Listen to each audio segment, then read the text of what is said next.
Mais serait-il possible que la composition même des scories ait causé le crash de l'avion?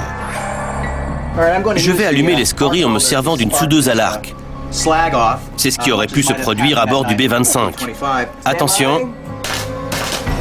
Regardez. Les scories ont pris feu. Regardez comme elles se consument. En effet. Bon, mais est-ce que ces scories enflammées atteindraient les températures nécessaires pour désintégrer de l'aluminium d'avion? Ces scories-là brûlent à environ 2200 degrés. Et l'aluminium fond à combien? 650 degrés. Le fuselage, le revêtement et les ailes d'un B-25 sont principalement composés d'aluminium. Un incendie qui atteindrait les 2200 degrés serait dévastateur. S'il y a eu un court-circuit dans le B-25 et que celui-ci a atteint les scories, la réaction aurait très bien pu ressembler à ça. C'est le même type d'aluminium avec lequel sont fabriqués le fuselage, les ailes et tout ça? C'est le même type d'aluminium. Ce sont des éléments qui, dans les bonnes proportions, peuvent être très inflammables et subir une importante réaction exothermique. Attention. Regardez. Nom d'un chien!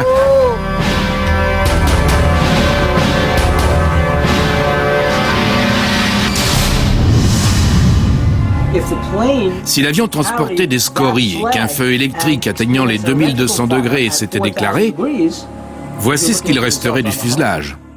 L'incendie était différent d'un feu ordinaire ou d'un feu causé par de l'essence parce que l'avion a été chauffé à blanc. Ça aurait traversé n'importe quel métal, tout en causant d'importants dommages à l'avion.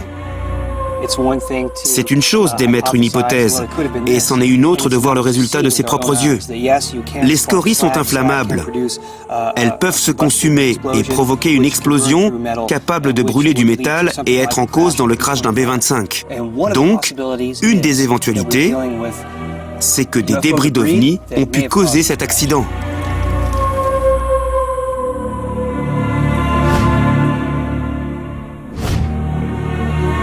Bon, messieurs, nous voici de retour du laboratoire de Tyndall et de Kelso.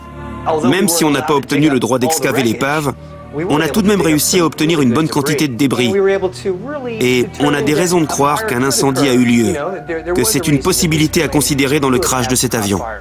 Pour ce qui est des preuves concernant cette affaire, les échantillons que Pat a trouvés en plongée ne sont pas recevables. Quant aux échantillons qu'on a analysés au laboratoire du Dr Iyengar, on n'a pas trouvé de preuves irréfutables de la présence d'OVNI ou d'activité extraterrestre. Mais on n'a rien trouvé qui les réfutait non plus. Personne ne s'était jamais aventuré sur ce site depuis 60 ans, après que les militaires ont tout nettoyé. On y est allé, on a récupéré des éléments qu'on a analysés, on a demandé à des scientifiques réputés d'évaluer nos échantillons, et on a reconstitué de façon plausible les derniers moments à bord du B-25.